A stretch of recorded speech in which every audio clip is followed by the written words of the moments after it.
त्रिशूल एजुकेशन में आपका स्वागत है। मैं हूं विनोद मिया। आज का टॉपिक हम जानेंगे मितव्ययिता का विरोधाभास किसे कहते हैं। इसको हम आपको रेखा चित्र पे समझाएंगे कि इस प्रकार से मितव्ययिता के विरोधाभास को चित्र पर या डायग्राम पर दर्शाया जाता है। तो सबसे पहले चलते हैं मितव्ययिता के विरोधाभास की ओर। तो मितव्ययिता के विरोधाभास को इंग्लिश में कहते हैं पैराडॉक्स ऑफ थ्रिफ्ट। तो थ्रिफ्ट का अर्थ होता है मितव्ययिता या बचत, और पैराडॉक्स होता है विरोधाभास। तो ये विरोधाभास का जो विचार है, अर्थात मितव्ययिता का विरोधाभास का जो विचार सर्वप्रथम वह दिया बर्नार्ड मैंडेविली के द्वारा 1714 में। उन्होंने एक पुस्तक लिखी, उस पुस्तक का नाम था the fable of the bees. लेकिन मितव्ययिता के विरोधाभास की स्पष्ट रूप से जो व्याख्या की, स्पष्ट रूप से जिसने बतलाया कि मितव्ययिता का विरोधाभास ऐसा उत्पन्न होता है, वो किया काम प्रोफेसर जॉन मेनार्ड कीन्स के द्वारा। तो इसको एक उदाहरण के द्वारा समझ लेते हैं कि मितव्ययिता का विरोधाभास कैसे उत्पन्न होता है। माना किसी व्यक्ति की जो इनकम है वो है 100 रुपया। 100 रुपये में से क्या करता है, वह कंजम्पशन पे 50 रुपये खर्च करता है और 50 रुपये ही वह सेविंग कर लेता है। ओके, किसी व्यक्ति की माना मासिक इनकम है 100 रुपीज, उसमें से कंजम्पशन, सी फॉर कंजम्पशन हो गया और एस फॉर हो गया सेविंग। 50 रुपये खर्च कर लेता है अपने जीवन की आवश्यकताओं पे, और 50 रुपये जो शेष बचता है उसकी वो बचत कर लेता है। तो इस प्रकार से एक महीने में यदि वह 50 रुपये बचत कर लेता है तो एक साल में कितना कर लेगा कि 50 गुणा 12 इज इक्वल टू 600 रुपीज वह बचत कर लेगा। और 2 साल में कितना कर लेगा, 6 दूना 1200 कर लेगा। 3 साल में कितना कर लेगा, 1800 कर लेगा। तो इस प्रकार से वह जिस प्रकार से एक ही दर से यदि बचत करता है तो बचत उसकी बढ़ती चली जाएगी, और इस बचत से वह आने वाले भविष्य में अपनी आवश्यकताओं को पूरा कर सकता है। जैसे उसने बच्चों की फीस देनी है, क्योंकि पहले फीस कम होती है लेकिन हायर एजुकेशन फीस ज्यादा बढ़ती है, और यदि बचत नहीं करेगा तो फीस कहां से अदा करेगा।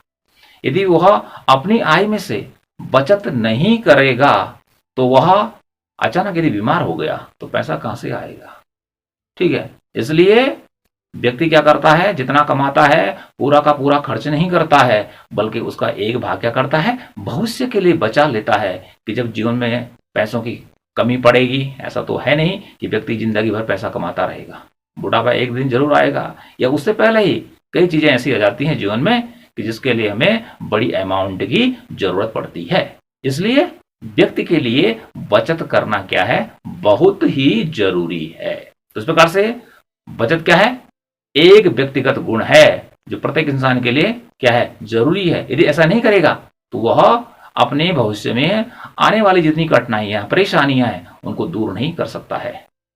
तो इस प्रकार से ये मैंने एक व्यक्ति का उदाहरण दिया। इस प्रकार से यहां पर एक व्यक्ति की बात की है, तो एक व्यक्ति की दृष्टि से यदि कोई व्यक्ति बचत करता है तो बहुत अच्छा माना जाता है।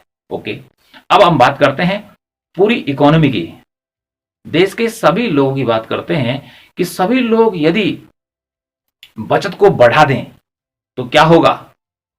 कीन्स ने कहा या उसने सिद्ध किया कि यदि देश के सभी लोग या पूरा समाज एकदम से ज्यादा बचत कर देता है या करने का प्रयास करता है तो उसका परिणाम क्या होता है, बचत बढ़ने के स्थान पर क्या होती है, पहले की तुलना में और भी ज्यादा घट जाती है।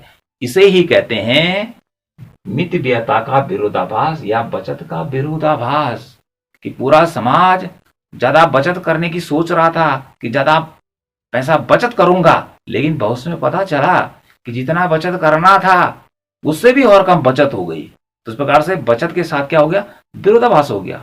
बचत करने से तो बचत बढ़नी चाहिए थी, उल्टा क्या हुआ, बचत करने से बचत ही घट गई। तो इसे कहते हैं बचत का विरोधाभास। ओके, कि बचत में क्या हो गया, विरोध का आभास हो गया, बचत बढ़ नहीं रही है बल्कि उल्टी घट रही है। तो ये तो एक व्यक्ति की बात में की, और दूसरा मैंने संपूर्ण समाज की बात की। अब संपूर्ण समाज की दृष्टि से देख लेते हैं कि यदि संपूर्ण इकोनॉमी या अर्थव्यवस्था, ये देश में रहने वाले सभी लोगों की जो इनकम है 1000 है। कितनी है? 1000 है, जिसमें से उनका कंजम्पशन जो होता है वो क्या करते हैं, उसमें से 800 रुपया खर्च कर देते हैं और उसमें से 200 रुपया क्या कर देते हैं, बचत कर लेते हैं। तो इस प्रकार से कितना 800 रुपये खर्च कर दिया उन्होंने, ठीक है।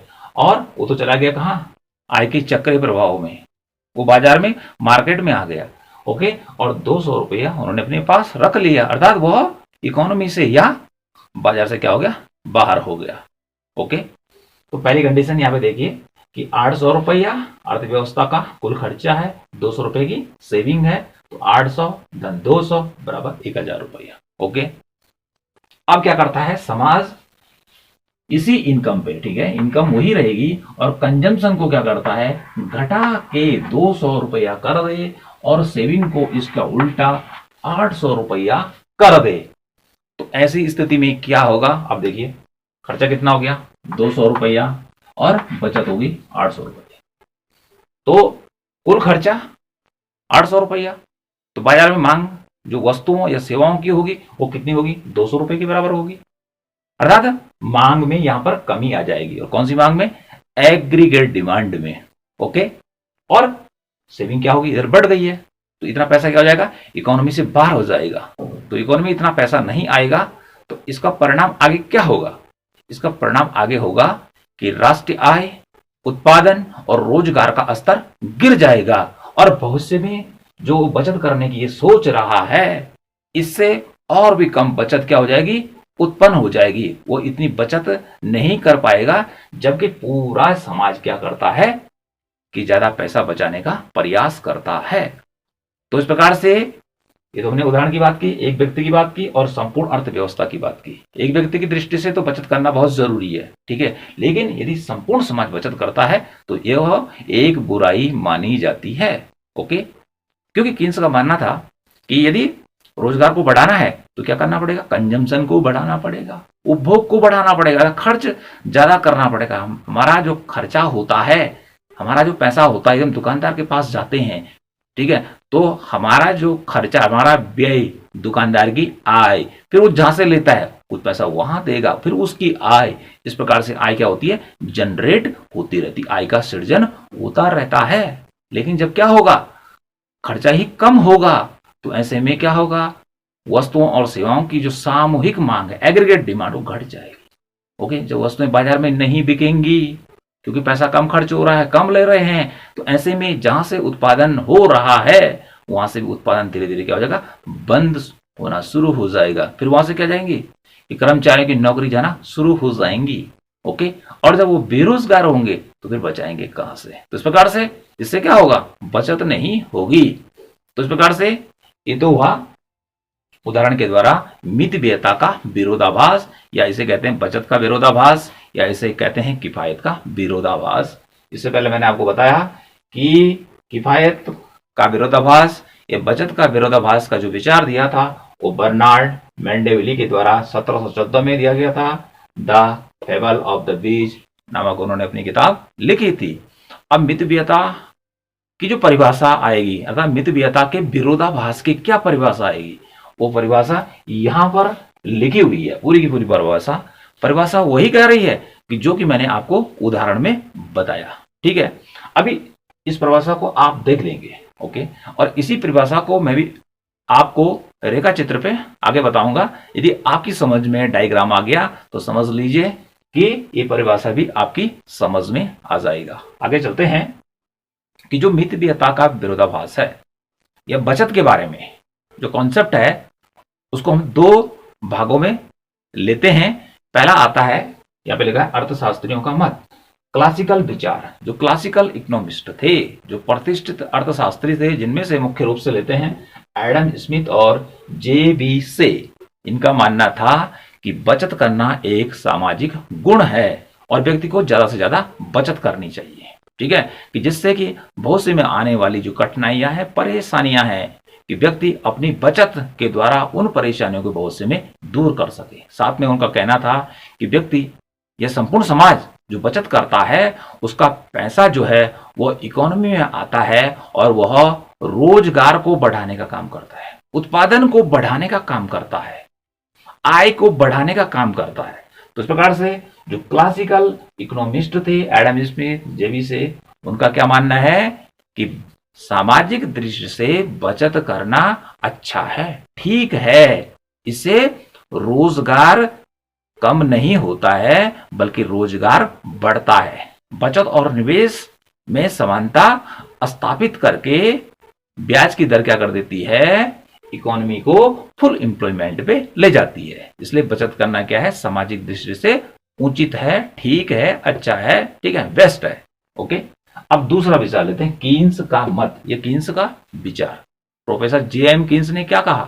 कीन्स ने ठीक जो ये क्लासिकल इकोनॉमिस्ट थे इनके ठीक उल्टा कहा कि बचत करना एक व्यक्ति के लिए तो ठीक है, लेकिन यदि संपूर्ण समाज, देश के सभी लोग बचत को बढ़ा दें तो बचत क्या होगी, बढ़ेगी नहीं बल्कि उसके स्थान पर वह घट ही जाएगी और आय का स्तर भी घटेगा, अल्प रोजगार का स्तर तय होगा और अधिकांश लोग क्या हो जाएंगे, बेरोजगार हो जाएंगे। तो कहने का मीनिंग क्या है इनका कि जो कीन्स का मत है कि ज्यादा बचत करना ठीक नहीं है। एक आध व्यक्ति अर्थात समाज का अलग अलग व्यक्ति कर रहे बचत, कोई बात नहीं, लेकिन समाज, संपूर्ण समाज ने एक कसम खा ली कि हमें क्या करना, ज्यादा से ज्यादा बचत करनी है, तो उसका परिणाम क्या होगा, बचत बढ़ेगी नहीं बल्कि आगे चलकर और भी कम हो जाएगी। अब ये कैसे कम होगी, ये कैसे कम होगी, इसको अभी हम रेखा चित्र पर देखेंगे। मितव्ययता के विरोधाभास का रेखा चित्र बनाने से पहले जान लेते हैं कि जो निवेश या विनियोग होता है वह दो प्रकार का होता है। पहला है स्वतंत्र या स्वायत्त निवेश और दूसरा है प्रेरित निवेश। तो पहला जो निवेश होता है उसे कहते हैं इंग्लिश में ऑटोनोमस इन्वेस्टमेंट और दूसरा होता है इंग्लिश में उसे कहते हैं इंड्यूस्ड इन्वेस्टमेंट। इस प्रकार से यहां पर मितव्ययता का जो विरोधाभास है इसको दर्शाने के लिए दो रेखा चित्र बनाए जाएंगे, दो डायग्राम बनाए जाएंगे।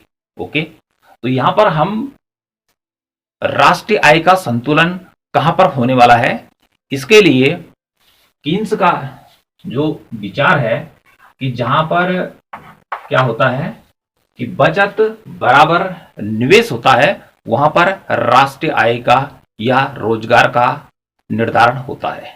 इसके द्वारा समझेंगे, अर्थात हम यहां पर मितव्ययता के विरोधाभास को बचत और निवेश वक्रों की सहायता से समझेंगे। जहां पर बचत बराबर निवेश होगा वहां पर राष्ट्रीय आय का निर्धारण होगा और उसके बाद आपको बताएंगे कि किस प्रकार से मितव्ययता का विरोधाभास रेखा चित्र पर आता है और यदि रेखा चित्र पर यदि हमारी समझ में आ गया तो फिर वो हमें कभी भूल नहीं पड़ने वाला है। तो सबसे पहले ये वाला जो रेखा चित्र है स्वतंत्र या स्वायत्त निवेश के लिए बनाया जाएगा। तो रेखा चित्र बनाने के लिए हमें इस प्रकार से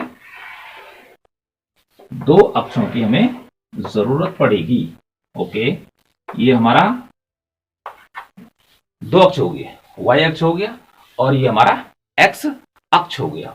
जो वाई अक्ष है इस पे क्या लिखेंगे, इस पे लिखेंगे बचत और निवेश, अर्थात इस पर जो दर्शाया जाएगा वो बचत और निवेश को दर्शाया जाएगा, अर्थात सेविंग एंड इन्वेस्टमेंट को दर्शाया जाएगा। ओके जी, और इस एक्स अक्ष पर जो हम दर्शाएंगे वो दिखाएंगे नेशनल इनकम या राष्ट्रीय आय को, इस पर हम लेंगे। तो इस प्रकार से अब यहां पर हम देखेंगे कि बचत और निवेश और राष्ट्रीय आय के बीच किस प्रकार से राष्ट्रीय आय का निर्धारण होता है, दो कर्वों के द्वारा, सेविंग कर्व के द्वारा और इन्वेस्टमेंट कर्व के द्वारा, और वो भी कौन से, स्वतंत्र या स्वायत्त निवेश के अंतर्गत। ठीक है, यहां पर हम क्या करेंगे, यहां से नीचे की तरफ भी एक लाइन और बढ़ाएंगे नीचे की तरफ, इसको जीरो मान लें तो जीरो से ऊपर की तरफ होगा प्लस में और इसे नीचे की तरफ जो होगा हो जाएगा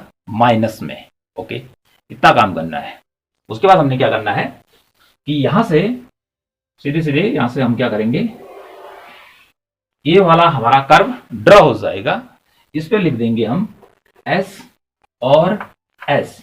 ये जो एस एस जो कर्व है, यह कर्व है बचत का कर्व, सेविंग कर्व है। ओके, अब इसके बाद क्या करना है, यहां लगभग यहां से और एक कर्व यहां सीधी रेखा यहां पे ड्रॉ करनी है और इस पे लिख देना है आई आई। ओके, तो पहला कर दिया हमने ड्रॉ एस एस। ओके, दूसरा हमने खींच दिया आई आई। आई फॉर हो गया इन्वेस्टमेंट, निवेश का कर्व हो गया, और ये हो गया सेविंग का कर्व। ओके, तो जहां पर निवेश वक्र यानी कि निवेश वक्र और ये बचत का वक्र एक दूसरे को काटते हैं, तो वहां पर ये क्या जाते हैं, बराबर हो जाते हैं। तो वहां पर क्या होगा, राष्ट्रीय आय का निर्धारण होगा। तो देखिए यहां पर ये एक दूसरे को काट रहे, एक दूसरे के बराबर हो गए, जो यहाँ पे लिखा हुआ है। तो यहाँ पे नाम दे दिया हमने इसका क्या, ई, इक्विलिब्रियम यहाँ पे आ रहा है। इसको नीचे खींचेंगे और इस पे लिख देंगे y1।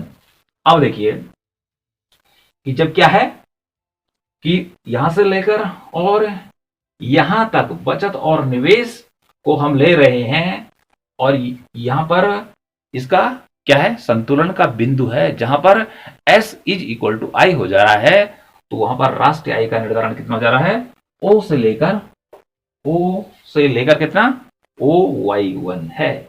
ये पहला इक्विलिब्रियम पॉइंट है, पहला संतुलन का बिंदु है कि जहां पर राष्ट्रीय आय का निर्धारण हो रहा है दो वक्रों के द्वारा। किसके द्वारा, बचत वक्र के द्वारा और इन्वेस्टमेंट कर्व के द्वारा। अभी जो पड़ी रेखा है, ठीक है, इन्वेस्टमेंट की है, तो जो पड़ी रेखा जब भी इन्वेस्टमेंट की होती है तो इसका आय से कोई लेना देना नहीं होता है, क्योंकि यदि हम इसको एक लाइन यहाँ पे खींचेंगे तो आय अर्थात यहाँ पे इंटरेस्ट ऑफ रेट दिखाया जाए तो आय यदि इतनी रहती है, उससे आगे जाएगी तो बढ़ेगी, और आय खींचेगी, इसको नीचे नीचे में लग जाएंगे तो क्या होगा, बढ़ेगी या घटेगी। लेकिन यहाँ पर जो रेट ऑफ इंटरेस्ट है हमारा 5% है, उसमें कोई वृद्धि या कमी नहीं होगी। तो कहने का अर्थ क्या होता है कि जब भी ये इन्वेस्टमेंट होता है, स्वतंत्र या स्वायत्त निवेश, ये लाभ की भावना से नहीं किया जाता है। इस प्रकार का जो निवेश होता है वो गवर्नमेंट करती है। तो आपने क्या करना है इसके लिए, जैसे बताया, एक सेविंग कर्व ले लिया हमने, ठीक है, और यहाँ से हमने एक आई आई निवेश का कर्व ले लिया, जहां पर एक दूसरे को क्या करेंगे, काटेंगे, एक दूसरे के बराबर माना जाएगा। यहाँ पे ई लिख देंगे और यहाँ से नीचे एक लाइन खींचे, ये हो गया y1, ठीक है। तो ये संतुलन का बिंदु है जहां पर हमारी राष्ट्रीय आय का निर्धारण क्या हो रहा है, y1 हो रहा है। ओके, अब आता रही है मितव्ययता का विरोधाभास। अब यहां पर मितव्ययता का विरोधाभास कब उत्पन्न होगा, कि जब व्यक्ति चाहता है कि वह बचत को बढ़ाना चाहता है, ठीक है, यहाँ पे तो क्या है, इक्विलिब्रियम पॉइंट है, संतुलन का बिंदु है कि जहां पर बचत बराबर निवेश है, ठीक है, राष्ट्रीय आय इतनी है। लेकिन अब व्यक्ति इसी स्तर पर यदि क्या करता है कि बचत बढ़ाता है, तो ऐसे में क्या होगा, हमारा जो अगला जो सेविंग का कर्व होगा वो हमारा बाईं तरफ क्या होगा, शिफ्ट होगा।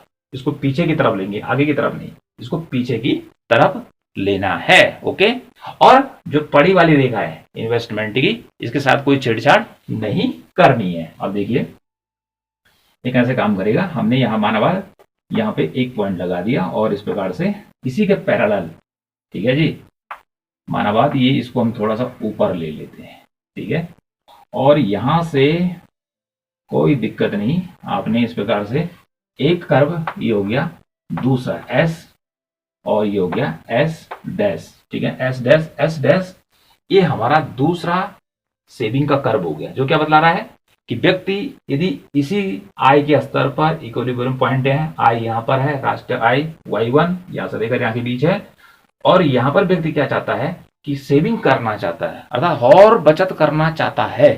तो ऐसे में हमें बचत का कर्व यहां से उठाकर एक बचत का कर्व यहां लाना पड़ेगा। तो इसके लिए हमें नया बचत का कर्व ड्रॉ करना है, ठीक है, लेफ्ट पीछे की तरफ बढ़ेगा।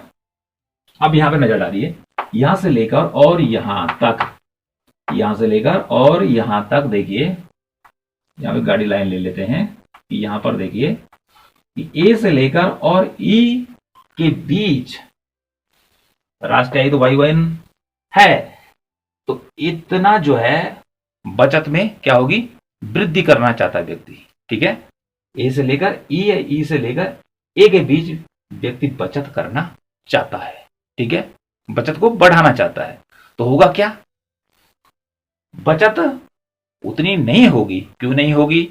क्योंकि राष्ट्रीय आय का निर्धारण अब क्या होगा, उससे कम निचले बिंदु पर होगा, उससे पीछे होगा। पहले आगे हो रहा था, अब देखिए यहां पर एक दूसरे को क्या कर रहे हैं, काट रहे हैं, एक दूसरे के बराबर हो गए। तो इस प्रकार से यहां से नीचे करिए और यहां पर लिख दीजिए y2 और ये था E और ये हो जाएगा हमारा E1 इक्विलिब्रियम पॉइंट। इस प्रकार से देखिए अब राष्ट्रीय आय का संतुलन जो हो रहा है वो E1 पॉइंट पर हो रहा है, ठीक है, जो कि पहले आगे था अब पीछे हो गया। तो उसके जवाब में क्या हुआ, बचत बढ़ने, अर्थात व्यक्ति यहां से इतना बचत बढ़ाना चाह रहा है, लेकिन होता क्या है कि संतुलन का बिंदु अगला तय होता है कि जहां पर एस डैश जो कर्व है वह आई कर्व को यहां पर काटता है, एक दूसरे के बराबर हो जाता है। और यहां पर हम देखें राष्ट्रीय आय तो क्या जाती है, घट जाती है। इधर की तरफ देखेंगे तो इस प्रकार से हमारी राष्ट्रीय आय बचत करने के चक्कर में क्या जाती है, पहले की तुलना में यहां से लेकर यहां पीछे की ओर आ जाती है। क्या होता है कि बचत व्यक्ति इतना बढ़ाना चाहता है, लेकिन क्या होता है, उतनी बचत नहीं कर पाता है, बल्कि उसके जवाब में क्या होता है कि अगला संतुलन का बिंदु अर्थात जहां पर राष्ट्रीय आय कहें, चाहे उत्पादन कहें, चाहे आय का स्तर कहें, वो यहां पर तय होता है कि जहां पर एस डैश वक्र क्या करता है, आई कर्व को क्या करता है, काटता है, एक दूसरे के बराबर हो जाते हैं। इसलिए इनकम का जो स्तर है नेशनल इनकम का वो y1 से घटकर यहां y2 पर आ जाता है। ओके, तो इससे क्या होता है कि बचत तो नहीं बढ़ी, बल्कि हुआ क्या, इनकम का लेवल था, नेशनल इनकम पहले की तुलना में पहले यहां थी, अब इतनी कम हो गई है। तो ऐसे में क्या होगा, राष्ट्रीय आय घट जाएगी, और राष्ट्रीय आय घटेगी तो क्या होगा, इसका परिणाम उत्पादन घटेगा। क्या घटेगा, उत्पादन घटेगा। उत्पादन की मांग क्या होगी, कम होगी, क्योंकि व्यक्ति सेविंग करना चाह रहा है, बचत करना चाह रहा है, तो एग्रीगेट डिमांड कम हो जाएगी। तो जब एग्रीगेट डिमांड गिरेगी तो इतना हमारा राष्ट्रीय आय का संतुलन बिंदु यहां पर है, इतनी हमारी आय जनरेट होगी, पहले यहां थी। ओके, तो इस प्रकार से हम क्या देख रहे हैं यहां पे कि यदि समाज बचत को बढ़ाना चाहता है इसके बीच, लेकिन होता क्या है कि उस बचत बढ़ाने के कारण राष्ट्रीय आय पहले की तुलना में गिर जाती है, ठीक है।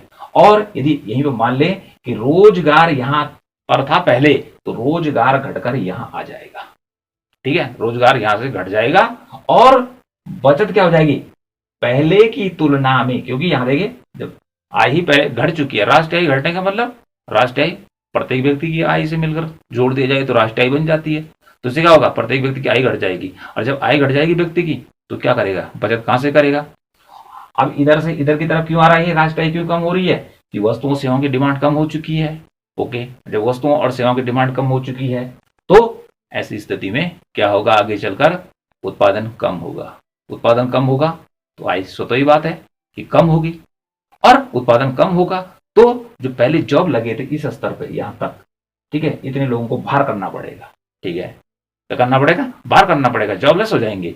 और जिससे कि बचत का जो स्तर था पहले, ठीक है, यहां पर इतना बढ़ाने के चक्कर में अंत में वह इसकी तुलना में आय क्या हो जाएगी, घट जाएगी। इस प्रकार से यहां पे देखिए इसके और इसके बीच इसका गैप देखिए, ये कम है और ये ज्यादा है। तो आदमी बचत करना चाहता है इतना, लेकिन आय घट जाती है उसकी तुलना में इतनी। तो इस प्रकार कहने का अर्थ क्या है कि यदि व्यक्ति क्या करता है कि यहां पर जो निर्धारण है राष्ट्रीय आय का और बचत करना चाहता है, उसके लिए बाएं तरफ वक्र होगा शिफ्ट, और शिफ्ट में हम देखेंगे कि इस प्रकार का गैप यहां पर है, लेकिन संतुलन का बिंदु यहां पर तय होगा जहां पर एक वक्र दूसरे वक्र को काट रहे हैं। तो ऐसे में राष्ट्रीय आय का स्तर गिरेगा, ठीक है, ज्यादा बचत करने के कारण, और उससे उत्पादन आय सब घट जाएंगी। ओके, तो इसे ही कहते हैं मितव्ययता का विरोधाभास। ओके, क्या कहते हैं इसको, मितव्ययता का विरोधाभास। तो बचत करना चाह रहा है इतनी, लेकिन आय घट गई उससे भी और ज्यादा। बॉक्स को अर्थात इसके अंतर को देखकर आप पता लगा सकते हैं। तो इस प्रकार से हमारा जब भी वक्र होगा शिफ्ट इधर की तरफ, तो बाईं तरफ ही शिफ्ट होगा, जो क्या करेगा, नेशनल इनकम को कम दिखाएगा। इसको यदि हम आगे की ओर बढ़ाएंगे तो ये इनकम को बढ़ाने का काम करेगा, नेशनल इनकम को। ओके जी। तो इस प्रकार से ये तो हो गया स्वतंत्र या स्वायत्त निवेश का कर्व। ओके जी। अब चलते हैं दूसरे वाले पे, प्रेरित निवेश पे। तो प्रेरित निवेश कौन करता है? कि प्रेरित निवेश प्राइवेट सेक्टर करता है, जो अपना पैसा कहां लगाना चाहता है, बाजार में लगाना चाहता है, इंडस्ट्री खोलना चाहता है, या किसी भी उत्पादन कार्य में लगाना चाहता है और उससे वह पैसा कमाना चाहता है। ओके, तो इसका जरा कर्व क्या होगा दूसरे वाला का? ये तो हो गया पहले नंबर का। अब दूसरे नंबर का जो कर्व होगा ये थोड़ा इससे डिफरेंट होगा, और उतना भी डिफरेंट नहीं होगा जितना कि आप सोच रहे हैं। ठीक है, इस प्रकार से देखिए हमारा ये एक्स अक्ष हो गया, हम 0 लिख दिया, वाई अक्ष लिख दिया। ठीक है, तो बचत और निवेश यहाँ पे भी लिखा जाएगा, यहाँ पे लिख दिया मैंने S and I. Okay, S का मीनिंग हो गया सेविंग बचत, और आई का अर्थ हो गया निवेश। ओके, अब इधर से हमने नीचे की तरफ ले रखा है, यहां भी ले रखा है, तो इससे नीचे लेने का मतलब मीनिंग है कि 0 से नीचे व्यक्ति के पास अभी इनकम जनरेट नहीं हो रही। इनकम तो 0 से ऊपर की ओर चलने पर जनरेट होती है। ओके, लेकिन इसे नीचे की तरफ दिखाने का मीनिंग क्या कि यहाँ सेविंग व्यक्ति के पास पहले है। ठीक है, कि जो हमारा यहाँ पे दिखा रखा है इस प्रकार से नीचे से ले रहे हम, तो व्यक्ति ये दर्शा रहा है यहाँ पर, ये वाला रेखा चित्र में, कि इतना जो ये त्रिभुज बन रहा है यहाँ पर, कि व्यक्ति के पास पहले से बचत है और व्यक्ति उसी बचत में से क्या कर रहा है, उपभोग कर रहा है, अपने खाने पीने का खर्चा कर रहा है। क्योंकि उपभोग को हम कभी भी कम नहीं कर सकते हैं या खत्म नहीं कर सकते हैं, एमपीसी कभी भी शून्य नहीं होती है, जैसे हमने पहले आपको बताया था, इसलिए ये नीचे से दर्शा रखा। ठीक है, ओके। अब ये दूसरा वाला रेखा चित्र, ठीक है, इससे नीचे माइनस के लिए, उससे ऊपर प्लस का है। यहां भी सेम इसी की तरह होगा, लेकिन हमारा यहां पर जो ये वाला जो कर्व होगा इस प्रकार से, ये आई वाला इन्वेस्टमेंट कर्व इस प्रकार से ऊपर की तरफ बढ़ता हुआ होगा, इसे कहते हैं धनात्मक ढाल। ओके, इस प्रकार से आप इसको ड्रॉ करेंगे। ये तो पड़ा वाला था, लेकिन ये ऊपर की उड़ता हुआ होगा। अब इसके बाद क्या करना आपने, यहां से एक सीधे करके आप यहां से इस प्रकार से आप सीधे ले लेंगे पटरी की सहायता से, और यहाँ पे तो हमने आई लिखा ही था, और ये हमारा चला गया सेविंग का कर्व। ओके, एक दूसरे को यहाँ पे टच कर रहे हैं, एक दूसरे के बराबर हो जा रहे हैं, लाइन खींची नीची, और ये हो गया हमारा यहाँ पर नेशनल इनकम। ठीक है, इंग्लिश में लिखा, आप हिंदी में लिख लेंगे राष्ट्रीय आय। तो जहां पर पहले उसमें बता चुका हूं कि जहां पर एस इक्वल टू आई होगा, वहां पर क्या होगा, राष्ट्रीय आय का निर्धारण होगा। तो यहां पर रोजगार का संतुलन का बिंदु भी इसको कहेंगे यहाँ पे। ठीक है, ये हो गया ई इक्विलिब्रियम पॉइंट। ओके, ये चीज बात क्लियर होगी। अब क्या करना है, इसी में से व्यक्ति क्या करना चाहता है, बचत करना चाहता है, बचत बढ़ाना चाहता है। ठीक है, क्या करना चाहता है, बचत बढ़ाना चाहता है। तो देखते हैं बचत बढ़ाने पर क्या होगा कि इसके कर्व के समांतर एक कर्व हमारा बाईं तरफ बनेगा। ठीक है, इसको उठा के एक कर्व यहां दिखाना है कि जो बचत को, अर्थात इसी पे व्यक्ति क्या करना चाह रहा है कि बचत को बढ़ाना चाह रहा है। इसको थोड़ा ऊपर उठा लेंगे, ठीक है, सुविधा रहेगी। और यहां से क्या करते हैं हम कि सेविंग का एक कर्व ऊपर की तरफ ड्रॉ करते हैं। ठीक है, तो इस प्रकार से देखिए, ये हमारा हो गया एस डैश और ये हो गया हमारा एस डैश। ये हमारा दूसरा सेविंग का कर्व बन गया। अब यहाँ पे क्या दर्शा रहा है कि यहां से लेकर और यहां तक, ठीक है, अर्थात यहां और यहां पर, इसे लेकर ए तक संपूर्ण समाज बचत करना चाहता है। क्या करना चाहता है, बचत करना चाहता है, बचत को बढ़ाना चाहता है। लेकिन इनकम कितनी है, Y1 है, अगर यहां से पढ़ेंगे ओ Y1 ही है, नेशनल इनकम, राष्ट्रीय आय इतनी है, लेकिन वह यहां से इसके बीच ज्यादा बचत करना चाहता है। तो ऐसे में होगा क्या, संतुलन कहां पे होगा, जहां पर S is equal to I होता है। जैसे यहाँ पर पहला संतुलन था, लेकिन आप देखेंगे ये वक्र यहाँ पर एक दूसरे को काट रहे, एक दूसरे के बराबर हो रहे हैं, इसलिए लाइन नीचे देनी है और यहाँ पे लिखना है y2, ठीक है। और ये हो गया हमारा E1 पॉइंट, इक्विलिब्रियम पॉइंट। तो जैसे ही व्यक्ति इतनी बचत करना चाहता है, ठीक है, उसके जवाब में देखिए कि जो राष्ट्रीय आय है वह पहले थी इतनी, अब वह घटकर हो जाती है इतनी। ओके, तो इतनी गिरावट आती है यदि क्या करना चाहता है व्यक्ति, बचत को बढ़ाता है।